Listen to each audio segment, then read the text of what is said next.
Hello student, myself Manoj Gautam, physical education teacher, Symbiogia School, Agra. Today I am going to take the lecture of physical education class 12th chapter 7 physiology and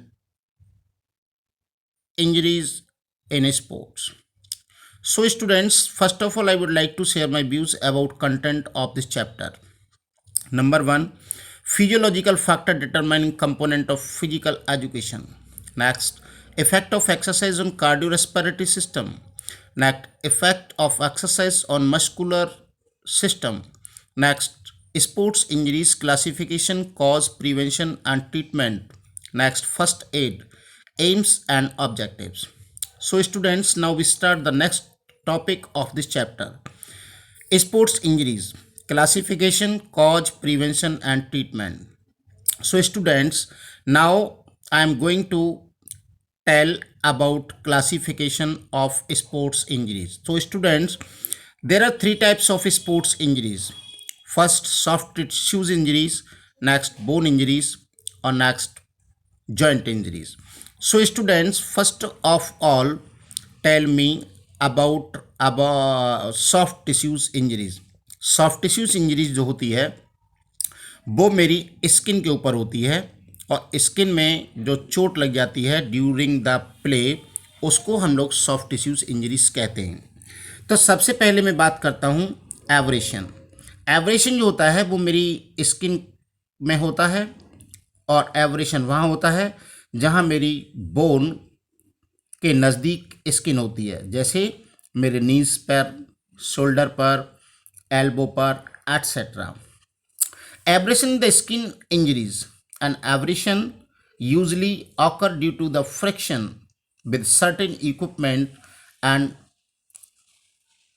a fall over the area where bone is very close to the skin. And it occur is that upper part of the skin, यानी इसमें मेरी upper part की जो skin होती है वो रब हो जाती है, यानी इसको छिल जाती है। नेक्स्ट होगा contusion.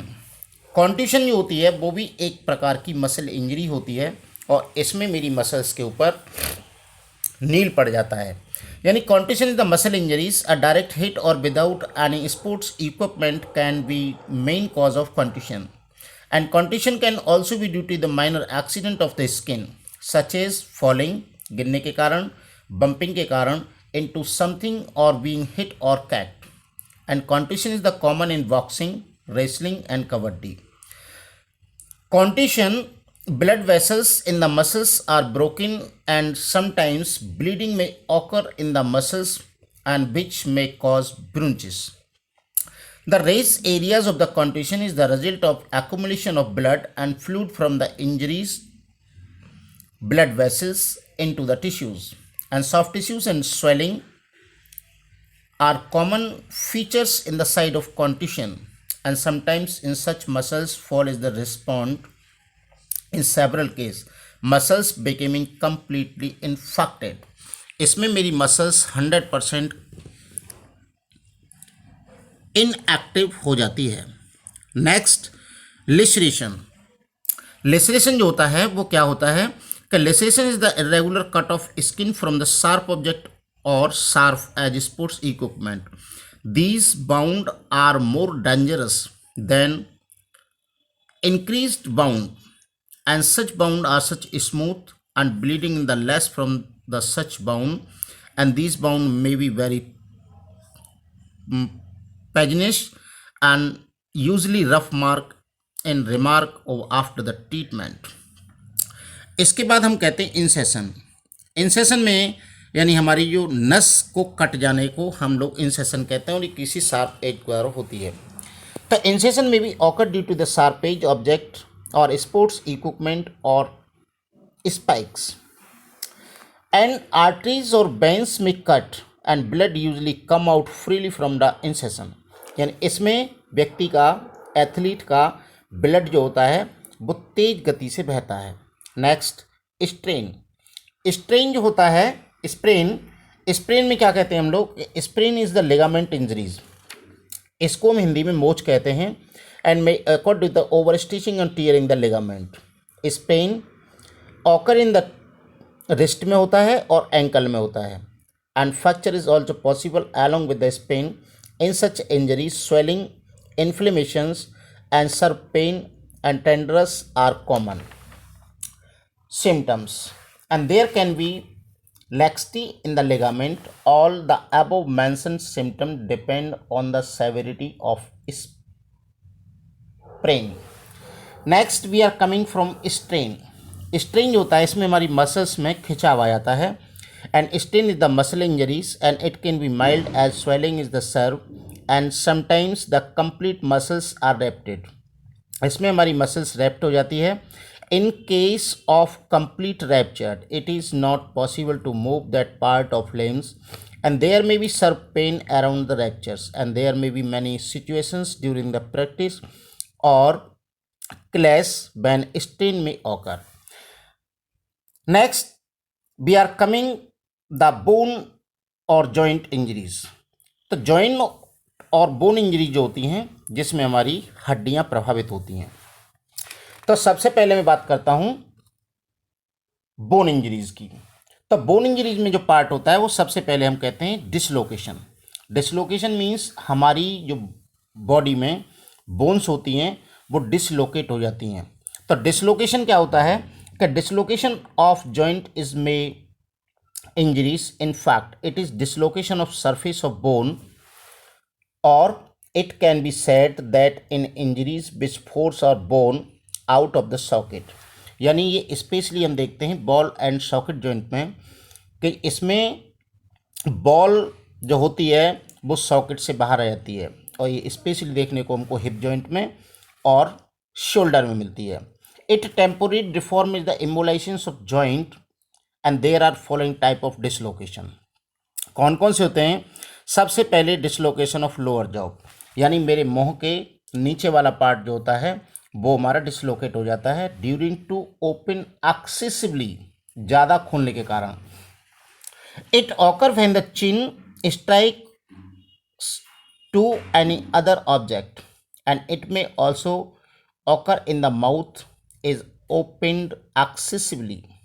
Next dislocation of shoulder joint. इसमें हमारे कंधे से जो शोल्डर से बॉल बाहर आ जाती है. Dislocation of shoulder joint may occur due to the sudden jerk or fall on hard surface. The end of the humerus come out from the socket. यानी जो मेरे हाथ की ह्यूमरस हड्डी होती है वो सॉकेट से बाहर आ जाती है. Next dislocation of hip joint. Dislocation hip joint में होता है by putting maximum strength of spontaneously and may cause of dislocation of hip joint. The end of the femur, यानी जो फीमर हड्डी पाम में होती है जांग में, उसको डिस्प्लेस्ड हो जाती है और वो सॉकेट से बाहर आ जाती है. Next fracture. फ्रैक्चर जो होते हैं वो कई प्रकार के होते हैं. तो फ्रैक्चर क्या होता है कि there are different type of fractures and they also require different type of management और ट्रीटमेंट. अब नंबर 1 सबसे पहले स्ट्रेस फ्रैक्चर होता है. स्ट्रेस फ्रैक्चर में यानी हमारी हड्डी के अंदर ज़्यादा खिंचाव आ जाता है, वहाँ हमारी बॉडी क्रैक हो जाती है और उसमें स्ट्रेस फ्रैक्चर हो जाता है. Stress fracture is the crack in the bone. It can common injuries in high impact sports such as long distance running और बास्केटबॉल एट्सेट्रा. इसमें क्या होता है कि such type of fractures can be very painful and these fractures usually help themselves. It proper rest taken appropriate duration and which may be up and 2 months, and these fractures occur in the leg bones. अक्सर करके हमारी पैर की हड्डियों में होता है. Next होता है ग्रीनिस्टिक फ्रैक्चर. ग्रीनिस्टिक फ्रैक्चर जो होता है वो कौन सा होता है कि greenstick fracture is the fracture when a bone bend or cracked instead of the breaking completely into separate piece. Bone मुड़ जाती है और मुड़ने के बाद वो क्रैक हो जाती है. The type of fracture usually occur children's. ये अक्सर करके हमको छोटे बच्चों में देखने मिलती है क्योंकि इनकी जो बोन्स होती हैं वो कमज़ोर होती हैं और बहुत सॉफ्ट होती हैं, फ्लैक्सिबल ज़्यादा होती हैं एक एडल्ट के अकॉर्डिंग. तो क्या है, their bones are soft and more flexible than the adult. Next होगा कॉम्प्लिकेटेड फ्रैक्चर। जैसा हम नाम से पढ़ सकते हैं कि कॉम्प्लिकेटेड मीन्स बहुत ही ज़्यादा कठिन। तो इसमें क्या करते हैं कॉम्प्लिकेटेड में कि when A bone is broken into 2 और मोर पीसेस, इसमें बोन 2 हिस्सों में या 2 से ज़्यादा हिस्सों में बट जाती है। And it called complicated fracture. Such type of fracture is possible in the cycle race and motorcycle race. अक्सर करके हमको साइकिल रेस में और मोटरसाइकिल रेस में देखने को मिलती है। Next, transverse fracture. It is the break in one bones in the spine of the part of it and it is shaped like a ring. Most probably देख सकते हैं कि these injuries occur in thoracic spine, the upper and middle part of the vertebra and lumbar region, यानी low back area. Next हम कह सकते हैं oblique bone fracture. An oblique bone fracture occur when the bone is breaking diagonally, ये यानी diagonally इसमें fracture आता है to the axial of the bone, and mostly these fractures occur in the humerus and femur bones and long bone of the body. हमारी body की जो long bone होती है उसमें सीधा ये फ्रैक्चर हो जाता है। Second, impacted fracture. Impacted fracture कौन सा होता है कि इम्पैक्टेड में when the end of the fractured bone entered into other bone, एक बोन दूसरी बोन में चढ़ जाती है, it called is impacted fracture. तो ये हमने अभी आपको फ्रैक्चर के बारे में बताया। नेक्स्ट, जो स्पोर्ट्स इंजरीज होती हैं वो स्पोर्ट्स इंजरीज के कौन कौन से कारण बन सकते हैं, कौन कौन से कॉज होते हैं, इसके बारे में चर्चा करेंगे। तो सबसे पहले मैं बात करता हूँ कि हम लोग जो खेल के दौरान हमें जो चोट लगती हैं उसमें हमें किन किन कारणों के कारण हमको चोट लग सकती हैं। तो there are various cause of sports injuries when are describes. Number 1, improper conditioning. अगर हम प्रॉपर कंडीशनिंग नहीं करते हैं तो हमको चोट लगने के चांस रहते हैं। तो सबसे पहले, for better performance in sports it is necessary to do proper conditioning. If proper conditioning is not done, अगर आप नहीं करेंगे तो there may be maximum chance of occurring injuries. Without proper conditioning it is very natural to get injured in sports. Second आएगा, बहुत important है, improper warming up.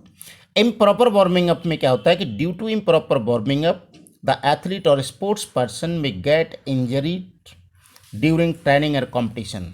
In fact he should be properly warmed up to avoid injuries. Next, unscientific way of training. अगर आप scientific way से training नहीं लेते हो तो आप चोट लगने के कारण बन सकता है। तो there are maximum chance of occurring sports injuries to the athlete and who perform training in the unscientific way. It means an athlete should have proper knowledge about training. यानी उस एथलीट को ट्रेनिंग का पूरा knowledge होना चाहिए। And who should have knowledge about over training and over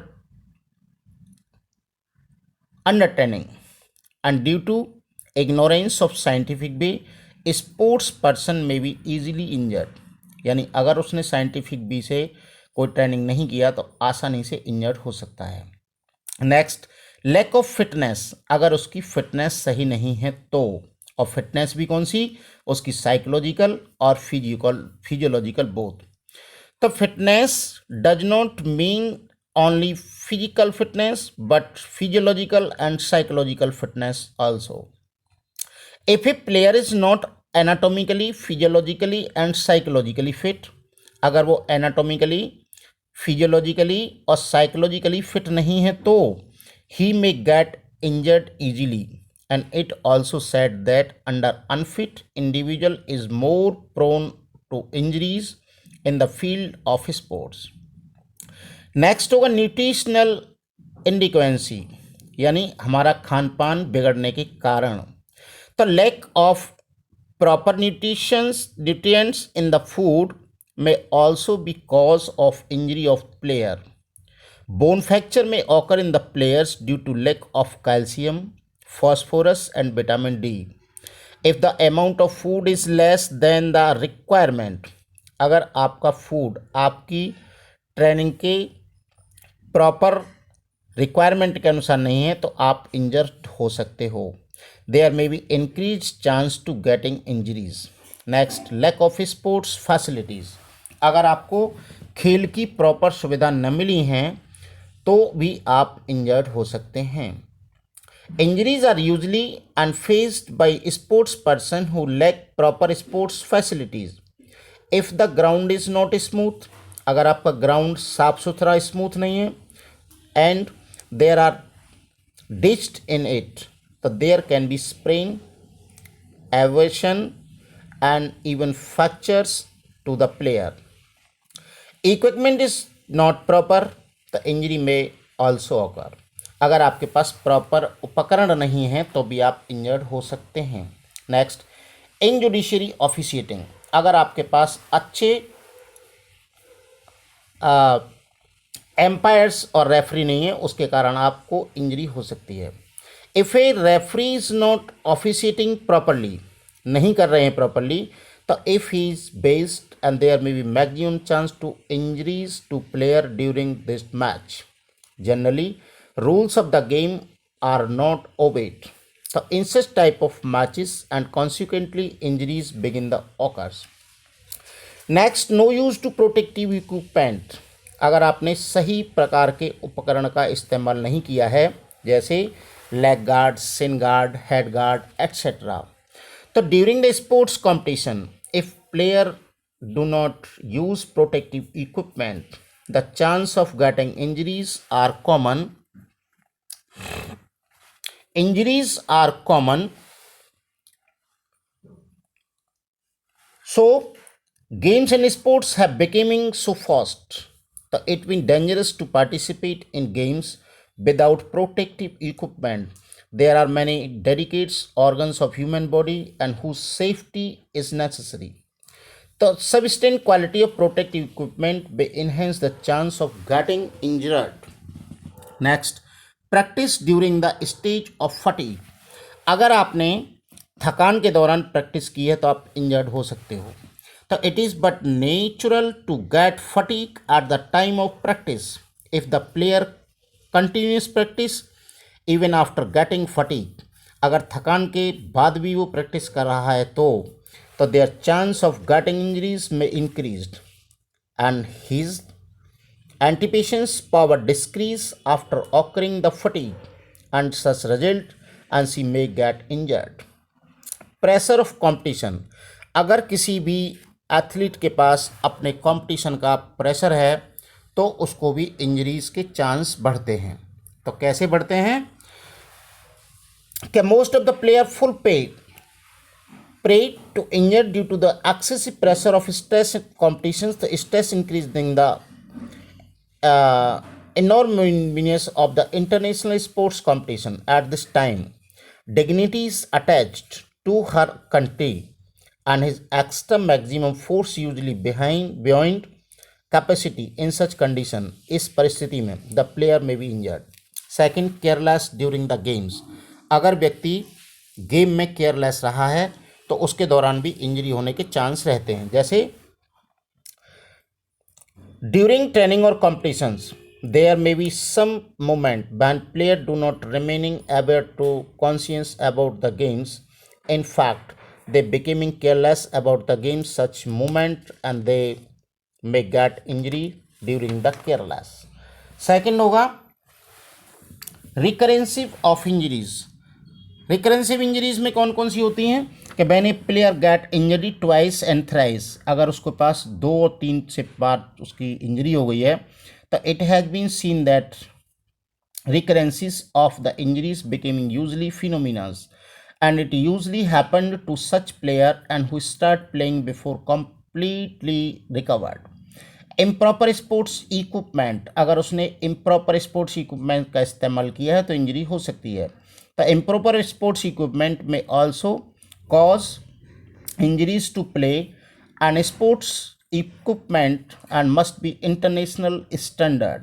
second, over use of muscles, अगर उसने अपनी मसल्स को ओवर यूज़ किया है तो उसके कारण भी उसको इंजरी हो सकती है। जैसे Excessive repetitions of movement is also the main cause of injuries. Generally, racers, swimmers, and tennis players may fall prey to injuries, and who is the excessive repetitions. They may get various injuries such as tennis elbow, tendinitis, and shoulder impingements.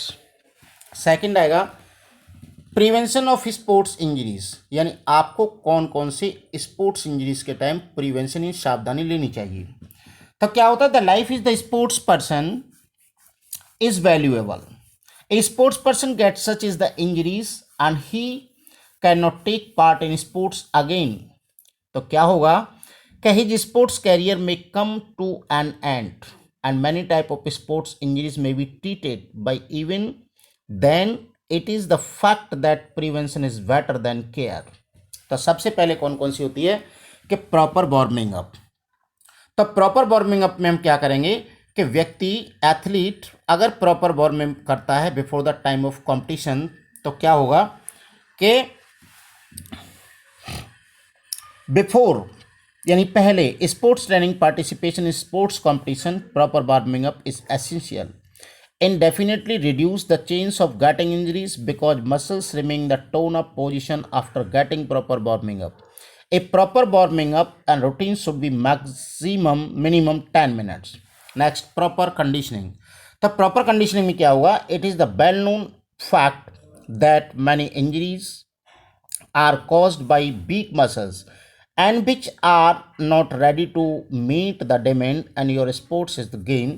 So the for getting proper muscle strength, proper conditioning, our body is essential. Weight training and circuit training method is a significant method of proper conditioning.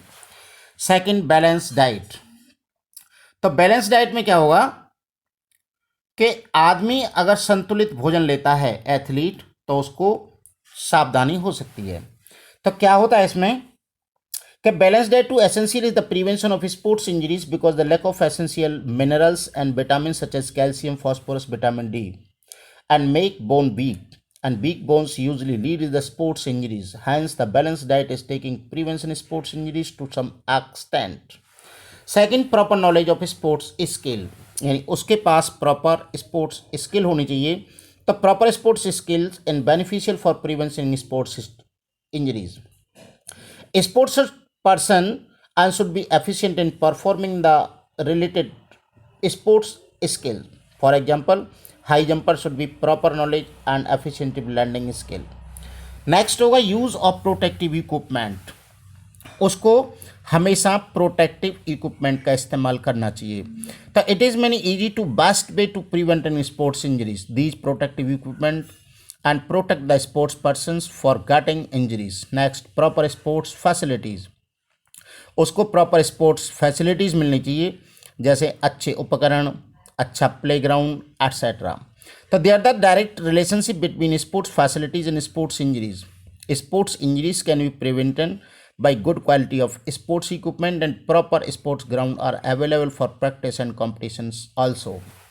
Next, unbased officiating. अगर उनकी officiating खराब है तो उसके कारण, जैसे specially a team game और unbased, the chance of getting injuries will the rare and it is official for the match are west and there may be more chance to undiscipline among player and which may be further lead to injuries. Next, don't do over training. आपको कभी भी ज़्यादा training नहीं लेनी चाहिए. तो if you are the beginner of joining the new exercise program, so it is important not to do too much too soon. Indeed, overtraining is the very beginning of may cause of sports injuries. Next, use of proper techniques. use of proper techniques. तो proper techniques में क्या होगा,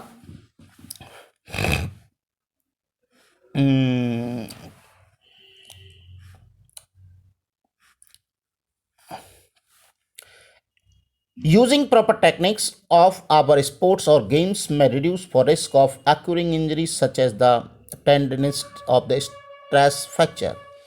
You are not sure about appropriate training, तो you must be learned for the qualified coaches. Second, obeying the rules. हमेशा आपको rules को ओबे करना चाहिए. तो ड्यूरिंग प्रैक्टिस और competition, and player should obey the rules of the games properly. Sports injuries can be prevented by the great extent. On the other hand, if they do not obey the rules, the games, they are likely to get injured. Next, proper cooling down after the game, यानी complete game के बाद आपको cooling down करना चाहिए.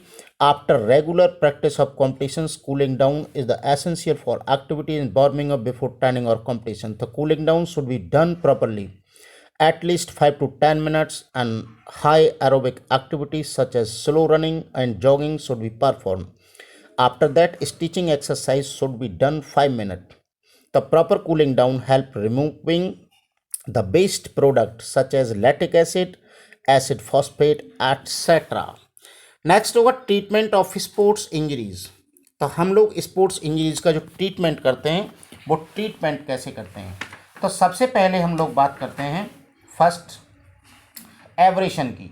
तो abrasion में हम क्या कहते हैं कि एब्रेशन जब होता है तो एब्रेशन यानी हमारी बॉडी रब हो जाती है, तो हम क्या करते हैं सबसे पहले clean the effect part for fresh water to pick out the dead tissue and gravel and debris. तो इसमें हम क्या कहते हैं कि सबसे पहले हम लोग अपने जो इफेक्टेड पार्ट है उसको क्या करते हैं, उसको क्लीन करते हैं एक फ्रेश वाटर से. Next, use clean and stage gauze of bite to dirt.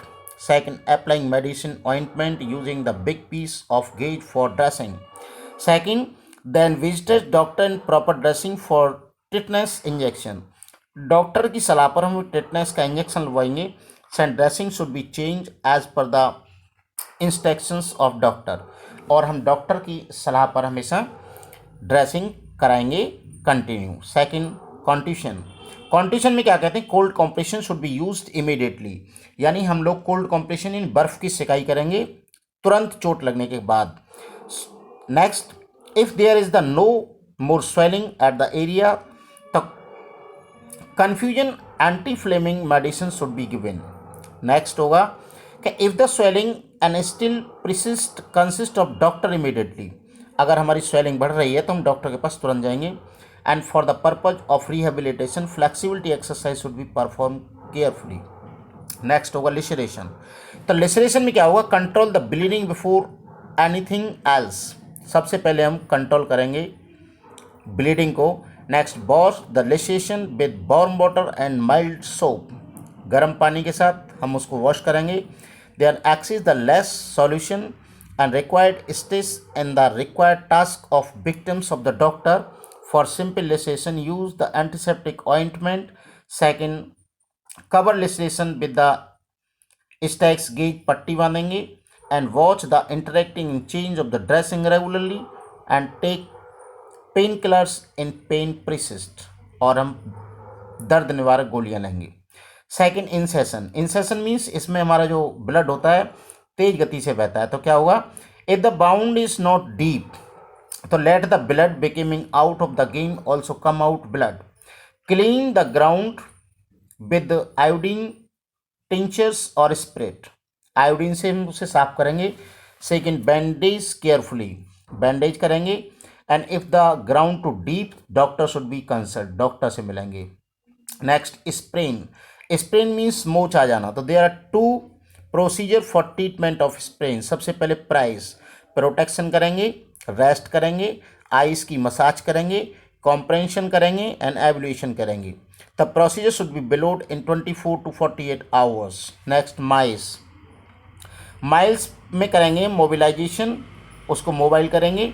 Second, ice लगाएंगे, कॉम्प्रेशन एंड एवल्यूशन. तो प्रोसीजर होगा, if the sign inflammation have gone and heat reduce heat and redness are reduced, then mice procedures should be followed until the injuries is healed. Second is strain. The strain में क्या हुआ, there are the procedure of treatment of strain and price protection, rest, ice compression and evaluation. यानी हम protect करेंगे अपने आप को. Second, आराम देंगे.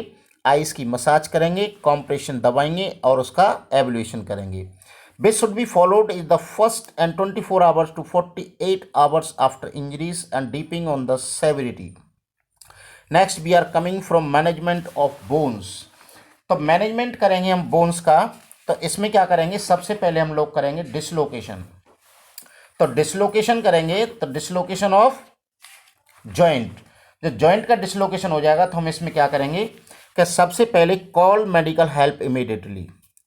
सबसे पहले प्राथमिक चिकित्सा मेडिकल को करेंगे. Don't try to move the joint. बिल्कुल ट्राई नहीं करेंगे उसको जॉइंट को मूव करने के लिए. Second, keep ice on the spot of dislocation. Second, swelling is split affected and joint into the flexed position. Next we are coming from fractures. सबसे पहले स्ट्रेस फ्रैक्चर. स्ट्रेस मीन्स तनाव के कारण अगर कोई फ्रैक्चर होता है, वह हम क्या करेंगे कि सबसे पहले first of all evaluate the extremely and rest while bones and heal state. Applies ice and affected area 24 घंटे से 48 घंटे के लिए. If pain persists and giving some painful and there are any need of immobilization of the affected area to use the splint. Second, when swelling is reduced, starting putting partial weight on the affected area and cultures of the walking stick may be used in the beginner. After 2 weeks, start putting normal weight. Second, 4 to 8 weeks, avoid the effect activities that cause of stress factor and then start doing the activities slowly. Next होगा green stick fracture. तो green stick fracture में हम क्या कहते हैं कि as these fractures involves arm and leg, generally the mobile splint of the most recommended one among children. Anti inflammatory drugs can be use to reduce swelling. Generally takes the 8 week for complete bone healing. Next होगा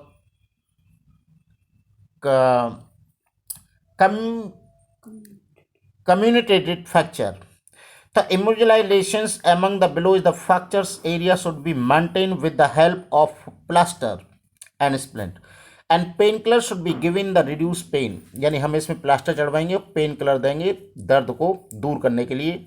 And infection should be avoided for giving antibiotics. Transverse fracture. It is the injury to limited and break transverse process and hospital care is not accessory.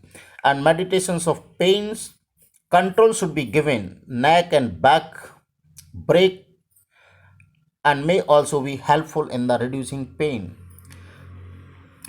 Oblique bone fracture. It is the damage is minimum. A plaster must be used for treatment of the fracture. In most of the fracture, significant treatment required. It is the damage of excessive and metal rod and saps for the use of held in the bone at place. अब आगे next, infected fracture. It is the damage is not too sharp and split may be sufficient to hold the fracture bones in place, and when demand is too significant, immobilization may be enough to treat it. In some case, in the surgery is required. Next we are coming from first aid, aim and objectives. Meaning of first aid. First aid means होता है कि it is an immediate and treatment. यानी आप किसी भी व्यक्ति को immediate treatment कराना, तत्काल उसको प्राथमिक चिकित्सा मुहैया कराना. Care giving the victim of an accident is sudden illness before the service of physicians is obtained. किसी डॉक्टर को दिखाना. तो aim of first aid to try the save precious life of wonderful persons the victims. Objective होगा to precious life, to preserve life, यानी सबसे पहले व्यक्ति की लाइफ को सेव करना. तो प्रिजर्व लाइफ में क्या कहते हैं हम लोग, to alleviate pain and suffering. Next, to prevent the condition from worsening, to promote recovery, to procedure early medical aids, etc. Thank you. Have a nice